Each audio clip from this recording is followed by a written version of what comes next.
हौसले और समझदारी की एक कहानी आज आपको सुनाती हूँ। एक गांव के एक किसान की कहानी आपको सुनाती हूँ जो गरीब था, मजबूर था और उसके चलते उसने जमींदार से बहुत ज्यादा पैसा उधार ले लिया था और अब वो पैसा वापस नहीं चुका पा रहा था। किसान की एक बहुत ही खूबसूरत बेटी थी, 15-16 साल की। जमींदार की नजर उस बेटी पर थी। अधेड़ उम्र के उस जमींदार ने आकर किसान और उसकी बेटी के सामने प्रस्ताव रखा कि इस बेटी की शादी मुझसे करा दो, तुम्हारा सारा कर्ज माफ हो जाएगा। अब ये सुनकर किसान और उसकी बेटी चौंक गए। उनके तो पैरों तले जैसे जमीन ही खिसक गई। तो जमींदार ने कहा, ठीक है, तुम लोग यूं अगर मेरी बात नहीं मान रहे तो चलो गांव की पंचायत के पास चलते हैं और पंचायत जो भी फैसला लेगी वो आपको और मुझे दोनों को मानना पड़ेगा।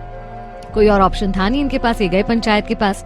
पंचायत को जब पूरी बात बताई गई तो पंचायत ने कहा कि बड़ा उलझा हुआ मामला है, इसका फैसला चलो किस्मत पर छोड़ते हैं।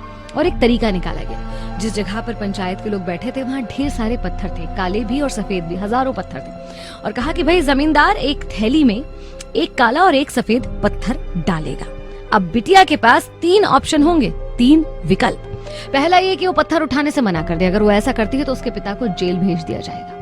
दूसरा, अगर वो काला पत्थर उठाती है तो उसे जमींदार से शादी करनी पड़ेगी और उसके पिताजी का कर्ज माफ हो जाएगा। और तीसरा, अगर वो सफेद पत्थर उठाती है तो उसके पिता का कर्ज भी माफ हो जाएगा और उसे जमींदार से शादी भी नहीं करनी पड़ेगी। अब बिटिया बड़ी संकट में। उसे लग रहा था कि 3 में से एक ही विकल्प है जो शायद उसकी मदद कर सके और वो बड़ा रेयर लग रहा था। इतने में उसने अपनी तेज आंखों से और सजग दिमाग से ये देख लिया कि जमींदार ने थैली में दोनों काले पत्थर डाल दिए।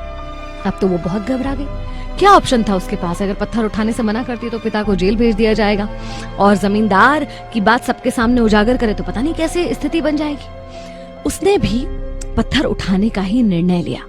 थैली में हाथ डाला, हाथ से जो पत्थर बाहर आया उसे देखे बिना और किसी को दिखाए बिना ऐसे करा कि वो पत्थर जाकर जमीन में गिर गया और कहा, ओह कितनी फूहड़ हूं मैंने जो पत्थर निकाला मुझसे गिर गया। चलिए कोई बात नहीं, अब थैली में जो पत्थर बचा है उसे देखकर समझ लेते हैं कि मैंने कौन सा पत्थर उठाया था। पंचायत ने जब थैली में देखा तो थैली में काला पत्थर था और सबने मान लिया कि लड़की ने सफेद पत्थर उठाया था और वो शादी करने से भी बचे और पिताजी का कर्ज भी माफ करा दिया। कई बार लाइफ में ऐसी सिचुएशन आती जब हमको हर तरफ अंधकार दिखता है। ऐसा दिखता है कि जितने भी रास्ते हैं सारे नेगेटिव हैं, किसी से हमें कुछ पॉजिटिव मिलने ही नहीं वाला है। लेकिन तब भी अगर आप नर्वस हुए बिना, टेंशन लिए बिना, समझदारी से, शांति से काम लें तो इस तरह सूझबूझ से आप रास्ता निकाल सकते हैं।